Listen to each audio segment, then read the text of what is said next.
আসসালামু আলাইকুম সম্মানিত চাষি এবং কৃষক ভাইয়েরা, আমি যে ধানের জমিতে আছি বর্তমান সময়ে আমন ধান কর্তন করা হচ্ছে।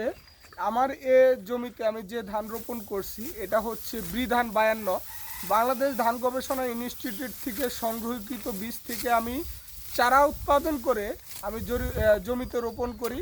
আর আমার এই জাতের নাম হচ্ছে ধান 52। আর ধান 52 সম্পর্কে এবং কেন ধান 52 চাষ করবেন এটা বিষয়ে আমি আপনাদের সাথে আজকে কিছু কথা বলবো। তো আমি শুরুতে আপনাদেরকে দেখাচ্ছি যে এই যে আমার যে জমিটা দেখেন, এই জমিটা এখনও কিন্তু জমিতে কাদা পানি অবস্থায় আছে। তো পানি অবস্থায় আছে, তারপরও ধানগুলা কিন্তু হেলে পড়ে নাই। আপনারা দেখেন ধানগুলা কিন্তু হেলে পড়ে নাই। ধান 52 কেন চাষ করবেন সেটা হচ্ছে ধান 52 যে ডাটাগুলো প্রচণ্ড পরিমাণে শক্ত থাকে এবং ডাটাগুলো প্রচণ্ড পরিমাণে শক্ত থাকার কারণে ধানগুলো সহজে হেলে পড়ে না এবং উচ্চতা হচ্ছে আপনার মাঝারি টাইপের। তো দেখেন ধান 52 যে আমি এই যে ধানের আটি হাতে নিয়ে আসি এটা হচ্ছে ধান 52। এই ধান 52 কিন্তু ফলন অত্যাধিক পরিমাণে ধানটা একটু মাঝারি মোটা টাইপের হয়ে থাকে, কিন্তু ভাত খেতে কিন্তু সুস্বাদু, ভাতগুলা সাদা ঝরঝরে হয়। আর বিশেষ করে মুড়ি তৈরির জন্য মুড়ি আমরা যে প্রতিনিয়ত মুড়ি খাই ভাতের পাশাপাশি, এই মুড়িটা তৈরির জন্য ধান 52 কিন্তু সবচেয়ে উপযোগী এবং ভালো একটা ধান।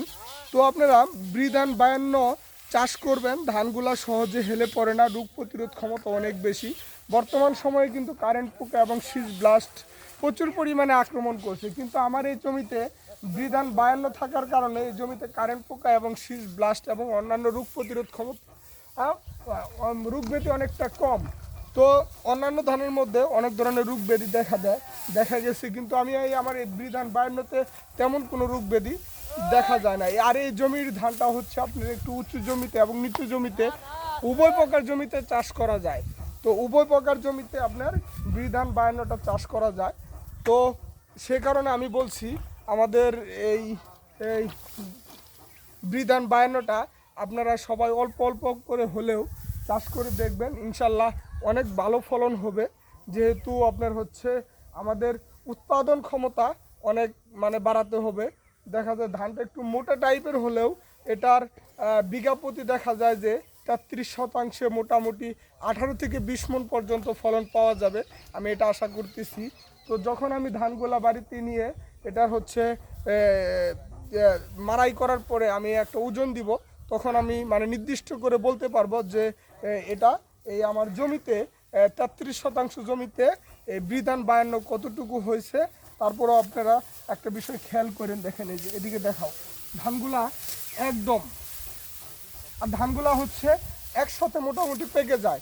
এটা হচ্ছে আপনার যদি সমান থাকে, ধানগুলা মোটামুটি সমান থাকে, একসাথে শীষগুলা বের হয় বিদায় ধানগুলা ফুলের মতো দেখা যায়।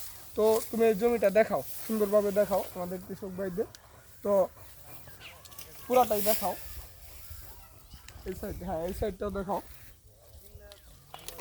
তো এই যে আমাদের কৃষক ভাই এই যে আমাদের কৃষক ভাই যে আমার যে জমিগুলা যে চাষ করে এবং জমির যে চাষ করার দায়িত্বে আছে, ওনার নাম হচ্ছে শামীনের দিকে তাকাও, দেখি তোমার এই যে ধানের সিজাগুলা দেখাও। তো এটা হচ্ছে আমাদের শামীম, উনি আমার সমস্ত জমিগুলা দেখাশোনা করে এবং মাঠে আজকে জমিতে ধান কাটতেছে। শামীম সাহেব, তাহলে এই ধানটা কেমন হয়? ভালো হয়। ধানটা ফলন কেমন হয়েছে? তো তুমি তো অন্যান্য জমিতে ধান কর্তন করছো বা করতেছো, তার থেকে কি ধানটা বেশি হবে মনে হয়? হ্যাঁ হ্যাঁ, সবারই বেশি হবে। তো দেখেন এই যে আমনের সময় এটা হচ্ছে চমক, এক কথা বলতে হচ্ছে ধানের একটা চমক হচ্ছে ধান 52।